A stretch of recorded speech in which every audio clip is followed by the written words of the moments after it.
भारत में भी कुछ लोग हैं जो नहीं चाहते कि भारत खड़ा हो। वो अपने खेल नहीं खेल सकेंगे, इसलिए इनका निरंतर विरोध चलता है। विरोध करने के लिए किसी विचारधारा का आवरण ये लोग ओढ़ लेते हैं। तो उद्देश्य दूसरा ही रहता है, अपना उल्लू सीधा करने का रहता है। भारत में भी कुछ लोग हैं जो नहीं चाहते कि भारत खड़ा हो, और इसलिए समाज में कैसे विभेद पैदा करना, समाज की सामूहिकता जो निर्माण हुई उसको कैसे तोड़ना, अलगाव और टकराव कैसे पैदा करना, ऐसा वो प्रयास करते हैं। अपनी असावधानी के कारण, अपने अविवेक और परस्पर अविश्वास के कारण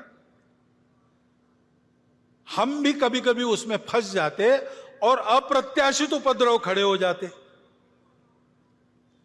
क्योंकि भारत का उत्थान होगा तो कलह मिटेंगे, भारत का उत्थान होगा तो दुख जाएगा, शोषण जाएगा।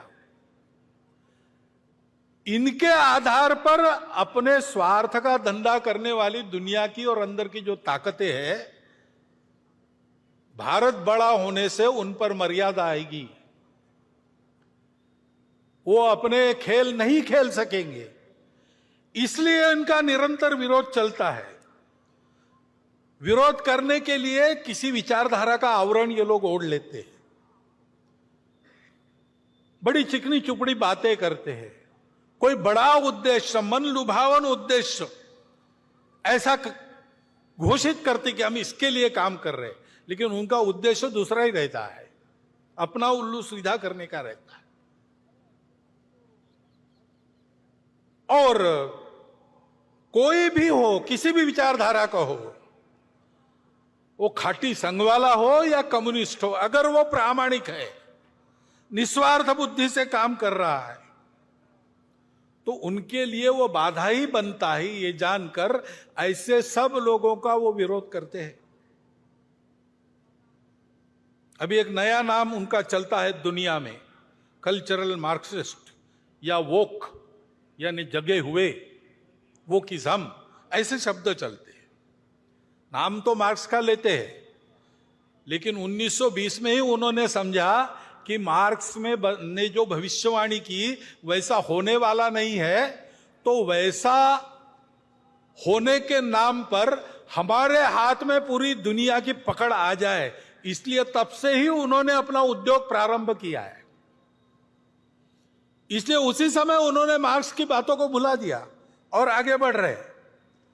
और आजकल वो जो कहते हैं और बोलते और बताते हैं, विश्व की सारी सुव्यवस्था का उनका विरोध है। विश्व में मांगल्य का, संस्कार का, संयम का उनका विरोध है। अनिर्बंध स्वैराचार का वो पुरस्कार करते हैं।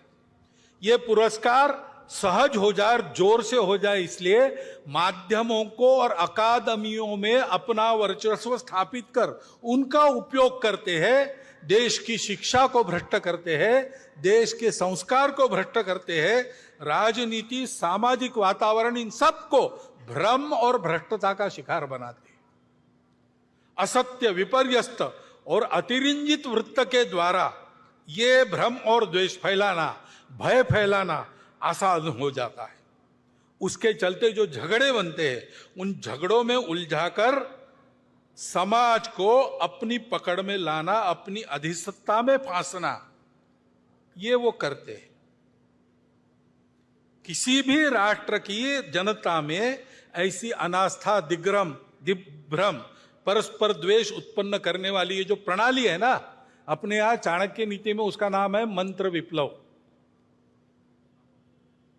विष से एक आदमी मरता है, बाणों से एक को ही मार सकते हैं, लेकिन मंत्र विप्लव से प्रजा सहित राजा का नाश होता है, ऐसी उक्ति है। ये इन लोगों से हमको ध्यान रखना पड़ेगा, बचना पड़ेगा। राजनीतिक स्वार्थों के लिए अपने प्रतिस्पर्धी को पराजित करने की जो उद्योग चलते हैं, उसमें इन शक्तियों के साथ गठबंधन करने का अविवेक भी चलता है। यह